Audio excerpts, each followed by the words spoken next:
Good morning student. आज हम लोग पढ़ेंगे ह्यूमन हार्ट और डबल सर्कुलेटरी सिस्टम के बारे में। तो चलिए देख लेते हैं। ये देख रहे हैं ह्यूमन हार्ट का डायग्राम है। इसको बनाने में बहुत मेहनत लगा है, कितना प्यारा स्ट्रक्चर भी बना है। तो आप लोग इसके लिए एक लाइक और कमेंट कीजिए और अपने दोस्तों को शेयर कीजिए ताकि वो भी ह्यूमन हार्ट के बारे में पढ़ सके और डबल सर्कुलेटरी सिस्टम के बारे में जान सकें। तो चलिए पहले हार्ट का हम लोग पोजीशन देख लेते हैं कि ये कहाँ सिचुएटेड है।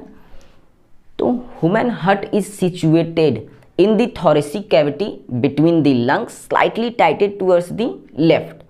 हमारा ह्यूमन हार्ट कहाँ सिचुएटेड है? हमारा ह्यूमन हार्ट थॉरेसिक कैविटी के अंदर लंग्स के बीचों बीच और स्लाइटली किधर होता है? स्लाइटली टाइटेड होता है लेफ्ट साइड के तरफ। हमारा ह्यूमन हार्ट का वेट है 300 ग्राम और इसका शेप है क्लिंच फिस्ट, मतलब बंद मुट्ठी के आकार का, जो क्या होता है? रफली ट्रायंगुलर होता है। अगर आप लोग इस वेसल्स को बंद कर लें तो कैसा दिख रहा है? दिख रहा है रफली ट्रायंगुलर।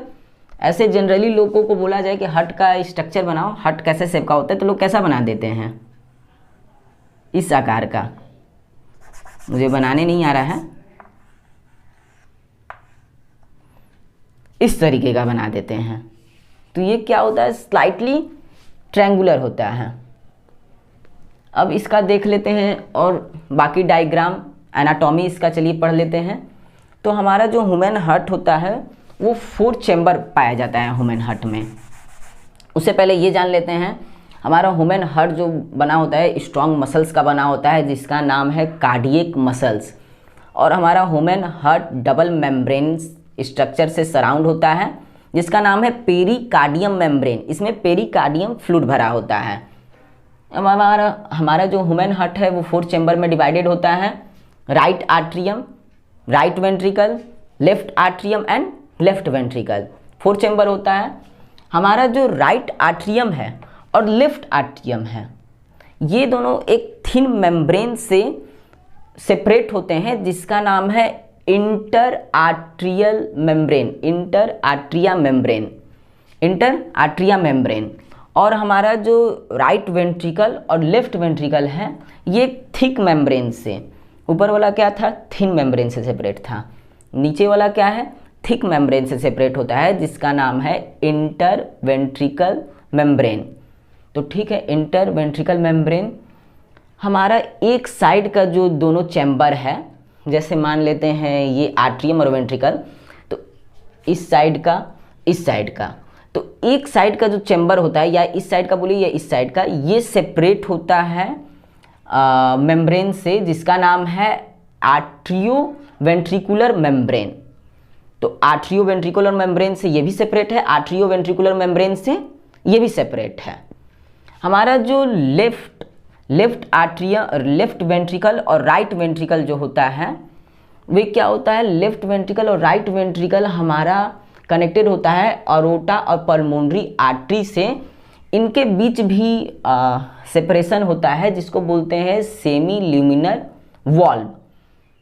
हमारा जो होता है राइट आर्ट्रियम और राइट वेंट्रिकल, इन दोनों के बीच एक 3 मस्कुलर कस्प पाए जाते हैं, जिसको हम लोग बोलते हैं tricuspid valve.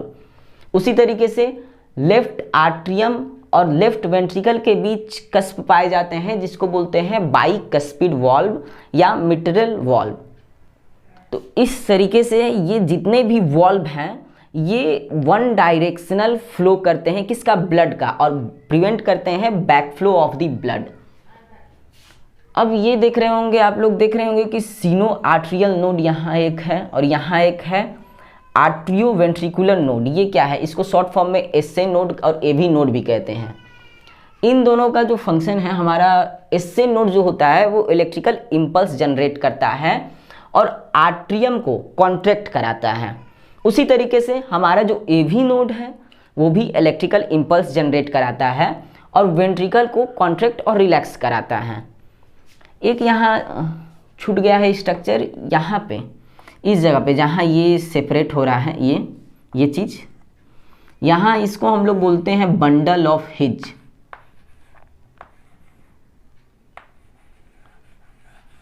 Bundle of his. अब ये बंडल ऑफ हिज का क्या काम है? ये जो हमारा बंडल ऑफ हिज होता है, ये इलेक्ट्रिकल इम्पल्स जो निकला है हमारा आर्ट्रियोवेंट्रिकल से, इसको कैरी करता है और वेंट्रिकल तक पहुंचाता है। वेंट्रिकल में एक पुरकिंजे फाइबर होता है, वहाँ तक ये इम्पल्स पहुंचाता है, बंडल ऑफ हिज। तो इस तरीके से ये पूरा ह्यूमन हार्ट का स्ट्रक्चर था, इसका एनाटॉमी था। ठीक है, तो अब ये आप लोग देख लिए हैं। हमारा ह्यूमन हार्ट जो है वो जब कॉन्ट्रैक्ट करता है और रिलैक्स करता है तो उसके अंदर से दो साउंड निकलते हैं, लब और डब। इसका जो लब और डब होता है ये दोनों मिलाकर 0.8 सेकंड का होता है। तो कैसे निकालता है, पहले लब फिर डब और कुछ सेकंड के लिए पॉज हो जाता है, फिर निकालता है लब डब, फिर कुछ सेकंडों के लिए पॉज हो जाता है। ठीक है, तो ये जो लब डब निकालता है कुछ सेकंडों के पॉज होता है, ये कितना होता है 0.8 सेकंड। तो इस तरीके से हमारा हार्ट जो साउंड निकालता है, किस तरीके से, लब डब कुछ सेकंड के लिए पॉज हो गया, फिर लब डब कुछ सेकंड के लिए पॉज हो गया। हमारा जो ह्यूमन हार्ट है वे तो आप लोग जानते ही होंगे कि 1 मिनट में 70 से 72 टाइम्स बीट करता है। एक मिनट में हमारा जो ह्यूमन हार्ट है वो 70 मिलीलीटर ऑफ ब्लड को पंप करता है। कितना, 70 मिलीलीटर ऑफ ब्लड। इस तरीके से हमारा ह्यूमन हार्ट का एनाटॉमी, इसका स्ट्रक्चर, इसका डायग्राम कंप्लीट हो गया। अब आते हैं हम लोग डबल सर्कुलेटरी सिस्टम पर। डबल सर्कुलेटरी, इससे पहले ये आप लोग अच्छे से बना लीजिएगा, जिस तरीके से मैंने बनाया है उस तरीके से आप लोग बना लीजिए ताकि आपको स्टडी करने में आसानी होगा। चलिए डबल सर्कुलेटरी सिस्टम की ओर चलते हैं। इससे पहले बता दें कि हम एक एडल्ट ह्यूमन में 5 मिलीलीटर ब्लड होता है। अगर आप लोग को ये पता करना हो कि किस में कितना मिलीलीटर ऑफ ब्लड है, किस पर्सन में कितना मिलीलीटर ब्लड है, तो इसका एक फॉर्मूला होता है, जितना उसका वेट है उसका 8% क्या होगा, उसके अंदर ब्लड होगा। अगर उससे कम होता है तो समझिए कि उसके अंदर खून की कमी है। खून की कमी को एनीमिया कहते हैं। क्या आप लोग जानते हैं? अगर नहीं जानते हो तो जान जाइए। तो क्या है, उसे एनीमिया कहते हैं, खून की कमी हो जाने को। इसका मतलब ये नहीं कि कोई माल न्यूट्रिशन का शिकार है और 25 साल का है, 30 साल का है, उसका वेट है आपको 20 किलो, तब उसके अंदर मान लीजिए खून कितना होना चाहिए 8% के हिसाब से 1.6 लीटर। तो 1.6 लीटर उसके अंदर खून है, मान लीजिए अगर होता भी है, और उसका वेट है 20 किलो, तो वो क्या फ़ायदा वैसे ब्लड का और वैसे वेट का, कोई नहीं फ़ायदा। ऐसे अगर आपको अगर निकालना हो किसी भी पर्सन का तो कितना होता है, 8% होता है।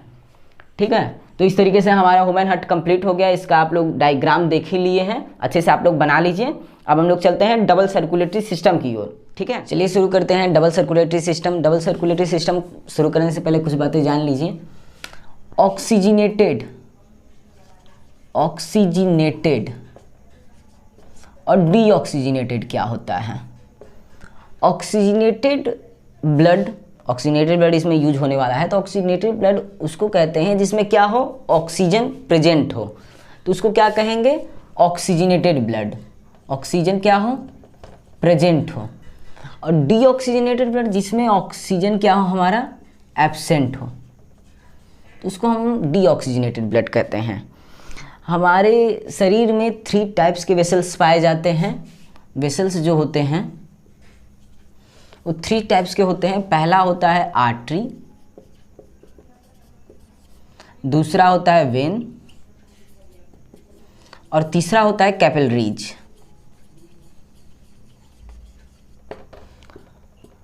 आर्टरी, वेन और कैपिलरीज। आर्टरी क्या होता है, आर्टरी सबसे थिक होता है, थिक वेसल्स होता है। ये जो होता है सबसे क्या होता है, थिक वेसल्स। लेकिन इसका ल्यूमेन मतलब जो इसमें गैप होता है ये क्या होता है, नैरो होता है, सबसे थिक वेसल्स होता है। वेन जो हमारा होता है थिन होता है, किससे कंपेयर टू आर्टरी, ये जो होता है थिन होता है। लेकिन इसमें जो ल्यूमन होता है, मतलब इसका जो पाइप होता है वो क्या होता है, थिक होता है। ये ल्यूमेन आर थिक, इसका ल्यूमेन होता है ल्यूमेन आर थिन। अब हमारा कैपिलरीज, कैपिलरीज सबसे थिन होता है, थिनेस्ट सबसे थिन, तीनों से पतला होता है, बहुत पतला होता है।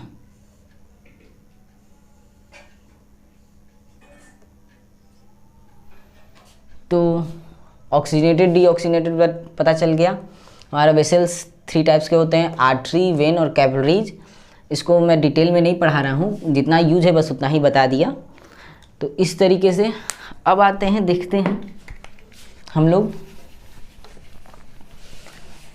जो मैमल्स होते हैं, मैमल्स और बर्ड, मैमल्स और बर्ड में 4 चेंबर ऑफ हार्ट पाया जाता है। 4 चेंबर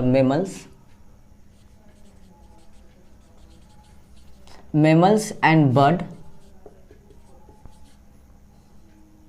बर्ड्स में, और कुछ रेप्टाइल्स में भी, जैसे क्रोकोडाइल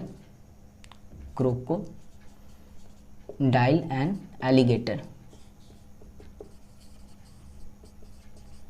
इनमें क्या होता है, 4 चेंबर ऑफ हार्ट पाया जाता है। 4 चेंबर्स ऑफ हार्ट पाए जाते हैं, और इनमें क्या होता है, डबल सर्कुलेटरी सिस्टम होता है। इनका जो चारों चेंबर होते हैं वे क्या होते हैं, सेपरेट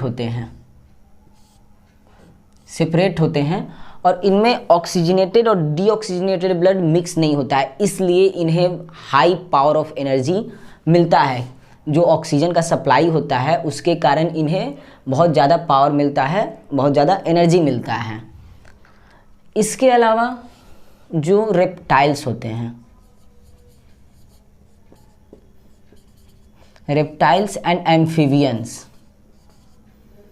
इनमें ये जो मेमल्स और बर्ड होते हैं और क्रोकोडाइल, एलिगेटर में 4 चेंबर, 2 आर्टरी, 2 वेंट्रिकल। जो रेप्टाइल्स एंड एम्फीबियंस होते हैं इनमें कैसा पाया जाता है, 3 चेंबर ऑफ हार्ट पाया जाता है। 3 चेंबर हार्ट होता है, कैसा होता है, 2 आर्ट्रिया होता है और 1 वेंट्रिकल होता है। मैमल्स एंड बर्ड जो होते हैं ये वार्म ब्लडेड एनिमल होते हैं, इन्हें अपना टेम्परेचर मेंटेन करना पड़ता है, टेम्परेचर नेचर के हिसाब से मेंटेन करते हैं, इसीलिए इन्हें क्या चाहिए, हाई पावर ऑफ एनर्जी चाहिए। इसी वजह से इनमें 4 चेंबर होता है और इनको हाई पावर मिलता है एनर्जी। इसी कारण जो रेप्टाइल्स और एम्फीबियंस होते हैं इनमें 3 चेंबर होता है, इनमें एक जगह ऑक्सीजनेटेड और डीऑक्सीजनेटेड ब्लड मिक्स हो जाता है। ये सब जो होते हैं कोल्ड ब्लडेड एनिमल होते हैं, इनका एक जगह ऑक्सीजनेटेड डीऑक्सीजनेटेड ब्लड मिक्स होने के कारण इनको उतना एनर्जी नहीं मिल पाता है, इसीलिए ये सब कैसे एनिमल होते हैं, कोल्ड ब्लडेड एनिमल होते हैं। ये जो मैमल्स और बर्ड होते हैं और क्रोकोडाइल, एलिगेटर, इनमें डबल सर्कुलेटरी सिस्टम पाया जाता है।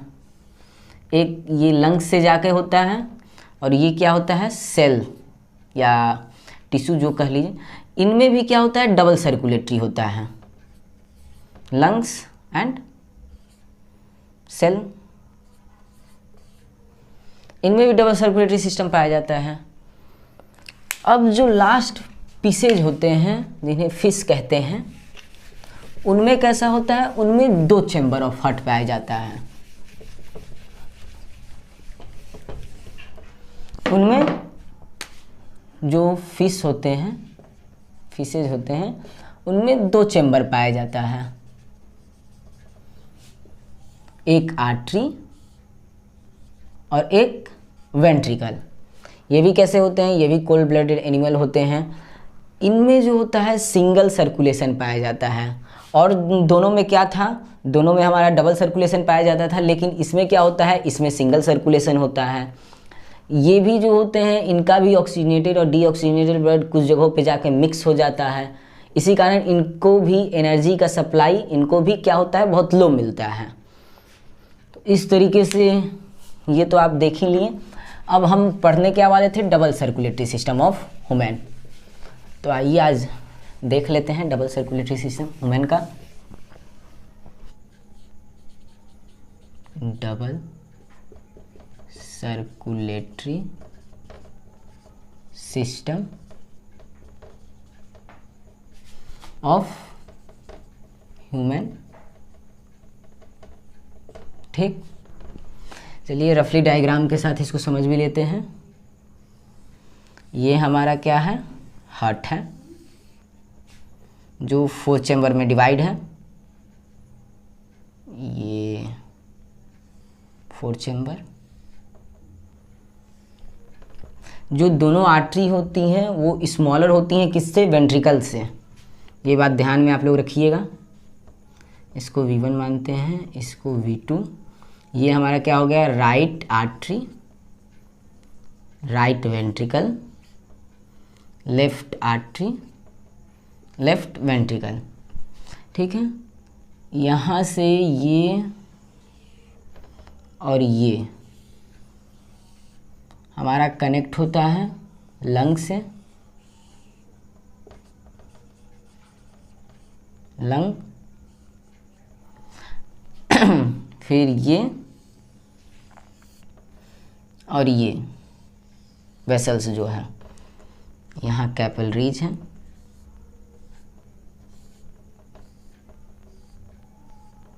ये हमारा कनेक्ट होता है टिश्यू सेल्स से। सेल्स लिख देते हैं यहाँ पे हम, सेल्स, सेल या सेल्स। ये जो वेसल्स होता है इसको हम लोग कहते हैं, यहीं से क्या होता है हमारा, पहले ऑक्सीजनेटेड ब्लड आता है। यहाँ से क्या आता है, ऑक्सीजनेटेड ब्लड। इसको हम लोग कहते हैं पल्मोनरी, पल्मोनरी वेन। यहाँ से क्या आता है, ऑक्सीजनेटेड ब्लड, ऑक्सीजनेटेड ब्लड आता है। इसको हम लोग कहते हैं, यहाँ से डीऑक्सीजनेटेड ब्लड जाता है हमारा ह्यूमन का, इसको हम लोग कहते हैं पल्मोनरी, पल्मोनरी आर्टरी। यहाँ क्या होता है, डीऑक्सीजनेटेड ब्लड, डीऑक्सीजनेटेड ब्लड। ठीक है, इसको हम लोग कहते हैं अरोटा,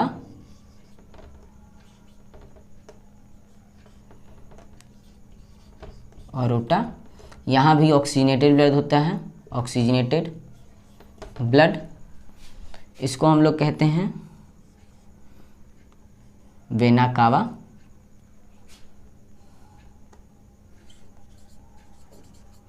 वेना कावा या मेन वेन भी कहते हैं। यहाँ क्या होता है, deoxygenated blood, deoxygenated blood.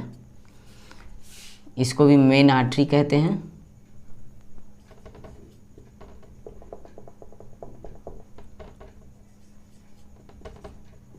Main artery और अरोटा।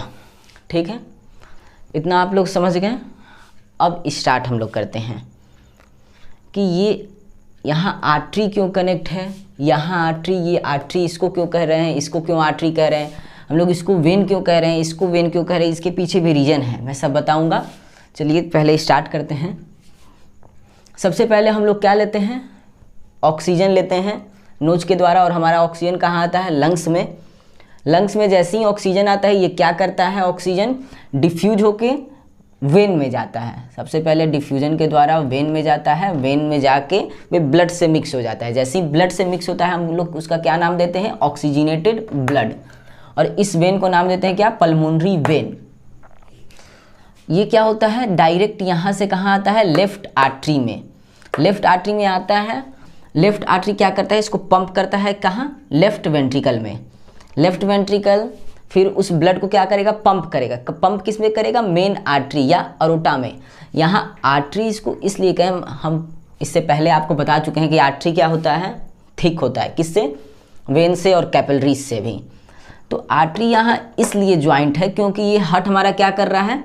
पुश कर रहा है। पुश कर रहा है किसको? ब्लड को पंप कर रहा है। तो ब्लड को पंप कर रहा है, एक फोर्स से पंप कर रहा है। अगर इस जगह वेन हम मान लेते हैं, अगर इस जगह वेन रहता है तो क्या होता? अगर ये फोर्सफुली पंप करता तो क्या होता? हमारा वेन क्या होता? फट जाता। इस वजह से यहाँ पर क्या है? आर्टरी है। यहाँ पे नेचर ने क्या बनाया है? यहाँ पर आर्टरी बनाया है। तो ये क्या हुआ?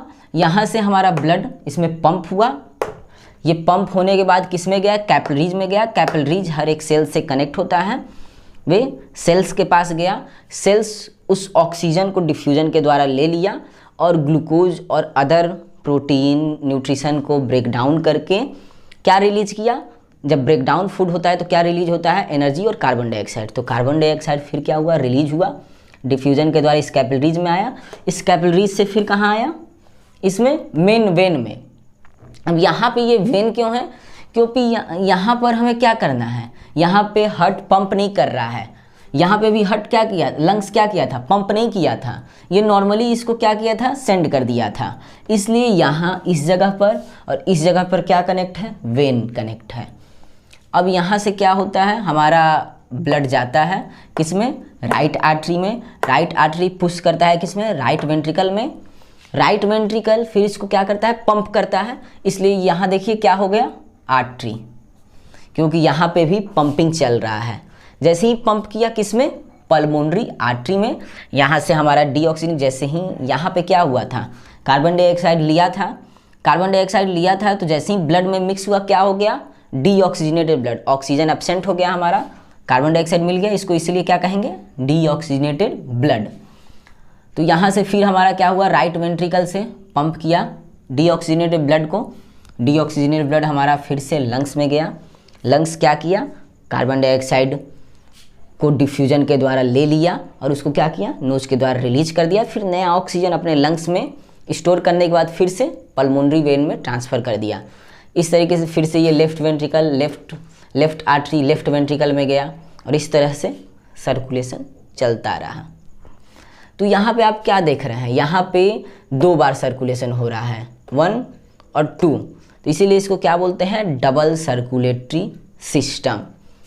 यहाँ पे देखिए, यहाँ पे ये जो वाल्व V1 और V2 है, ये हमें प्रिवेंट करता है, ये ह्यूमन हार्ट को प्रिवेंट करता है बैक फ्लो होने से। इसलिए ये वाल्व कैसा है? इस तरीके से बना हुआ है, जो क्या प्रिवेंट करता है? Back flow of the blood. Blood को बैक फ्लो होने से ये प्रिवेंट करता है। तो इस तरीके से आपका double circulatory system of human complete हुआ और पूरा आपका ह्यूमन हार्ट और डबल सर्कुलेटरी सिस्टम कंप्लीट हो गया। आप लोग को समझ में ये मैं आशा करता हूँ कि आ गया होगा अच्छे से। जिसको थोड़ा और दिक्कत हो वो कमेंट में हमसे पूछ सकता है। और इसके अलावा आप लोग तो ये पढ़ लिए सारा चीज़, ह्यूमन हार्ट और डबल सर्कुलेटरी सिस्टम में इसका फंक्शन क्या है देख ही लिए। तो इस तरीके से आपको क्या पता चला? बहुत लोग कहते हैं कि मेरा हार्ट जो है वो क्या हो गया? ब्रेक हो गया। और गाना क्या गाएंगे कि दिल तोड़ के हंस दी हो मेरा। अरे भाई, अगर हार्ट थोड़ा सा फंक्शन करना बंद कर दे तो आप लोग हॉस्पिटलाइज हो जाएंगे। जब ये टूट जाएगा तो वो तो पहले तो आप अल्लाह के प्यारे हो जाएंगे और वो हंसेगी कि उसको जेल हो जाएगा। तो ये मिसकॉन्सेप्ट आप लोग बंद कर दीजिए कि दिल तोड़ के कोई हंस सकता है। वो पहले भागेगा वहाँ से दौड़ के कि हमको कहीं जेल ना हो जाए, और आप वहाँ बैठ के गाना नहीं गाते रहेंगे इस तरीके से और फेमस नहीं हो जाएंगे। तो इसीलिए आप लोग ये मिसकॉन्सेप्ट बंद कर दीजिए और फिगर एक से एक बनाएंगे उन लोग इस तरीके से तीर लगा हुआ कि दिल टूट गया मेरा। तो ये सब मिसकॉन्सेप्ट आप लोग बंद कर दीजिए और पढ़ाई में ध्यान दीजिए ताकि एग्ज़ाम अच्छे से जाए आप लोग का। और ये सब आप लोग को अगर समझ में आ गया होगा, तो नहीं समझ में आया होगा जहाँ पर, तो वहाँ कमेंट करके पूछ लीजिएगा। और पूरे अच्छे से एक बार और देख लीजिए, 1 बार 2 बार 3 बार जितने बार आप लोग अच्छे से समझेंगे उतनी अच्छी से आप लोग को समझ में आएगा।